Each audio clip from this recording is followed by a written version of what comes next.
Good morning.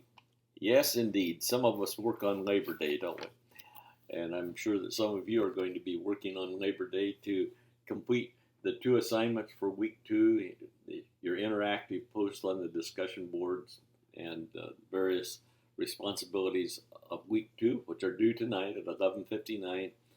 Yes, Moody Online works straight through holidays, so I am, and you are too.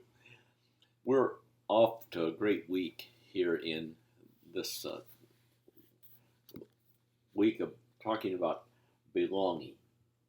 In this book by Myers, The Search to Belong, you will find some things that will cause you to be a little uneasy.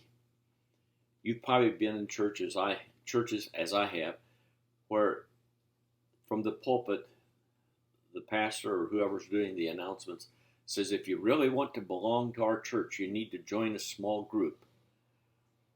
And if you don't belong to a small group, you don't really belong to our church. Myers proposes there are 4 levels of belonging: public, social, personal, and intimate. And that some people, because of life responsibilities, want to only belong on a public level. They want a place to worship and fellowship with God's people, but they don't want to dig deep into, their life prevents them from digging deep into a deeper belonging. Then there's a social level. I'm interested in worship and other public events the church has, but that's about as all the time that I have because I travel a lot. Not me right now, but that thing. Then there's the personal level, where that's where most small groups belong, although some are really, they never get to a personal level. And then a 4th level of intimate. He has a wonderful chart in the book of the relationship. There are many public, there are fewer social, there are fewer personal, and intimate are very, I don't know if I'd use the word rare, but that's the idea that it is. So think that through. Our discussion board is, which of the myths surprised you or challenged you the most, and why?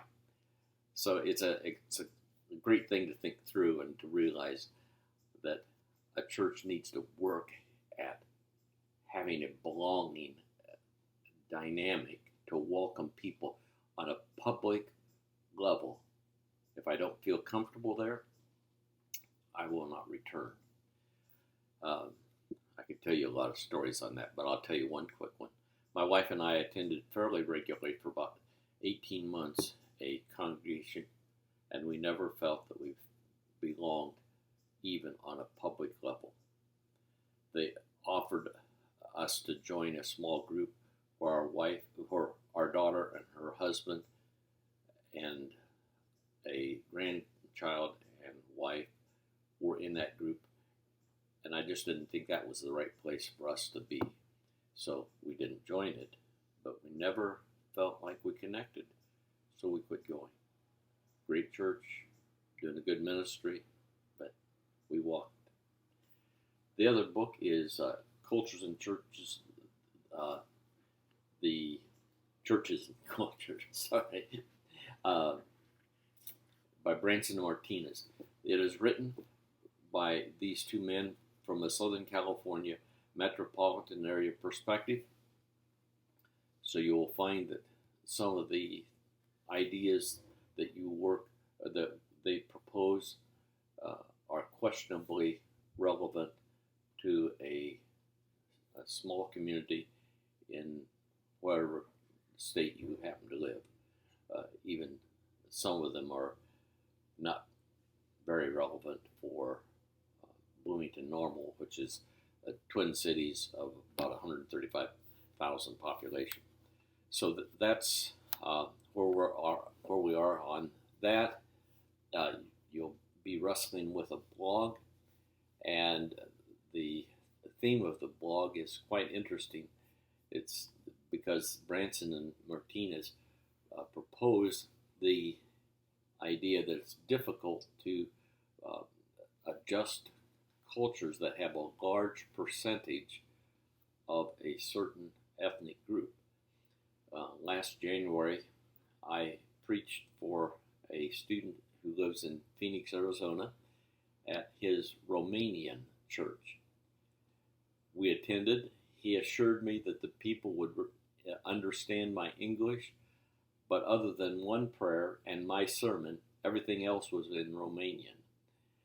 Now, if I was a young father and I brought my elementary school children to that congregation, they would be interested in observing it, but I don't think they would be interested in belonging to it. And the blog is to challenge you to think how you can address those things, or should you just blow them off and ignore them. So, I also want to say, prepare ahead. You'll notice there in the assignments going down that week 5, which is September 17 to 23 or something like that, you have 3 assignments. A large church experience where you listen via the internet to a live church service, the entire service, not just the sermon. And you have a small church experience. You have 2 options on that. And then a demographic analysis of the church's community and of the church. And the directions are clearly spelled out there in week 5.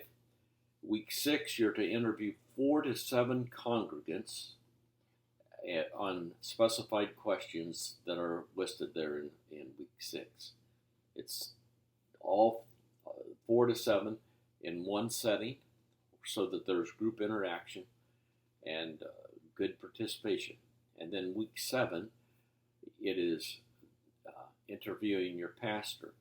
Now, if you're a pastor, you interview one of your key leaders, an elder, preferably, so you gain his perspective. One of my students interviewed each of his elders one at a time to get their perspective on these questions. Now, I want to encourage you to get especially an appointment set with your pastor, because that's just about, well, this is week 3, and we're talking about week 7, just a few weeks out. If you wait till that 7th week to get an appointment, you may find out he's on vacation and not available, and then you have challenges. So I'm sure he would make an appointment with you now for that week, or maybe now, and you complete the interview this week. Oh, it is Labor Day, isn't it? So, anyway, you have a fantastic week. God bless you.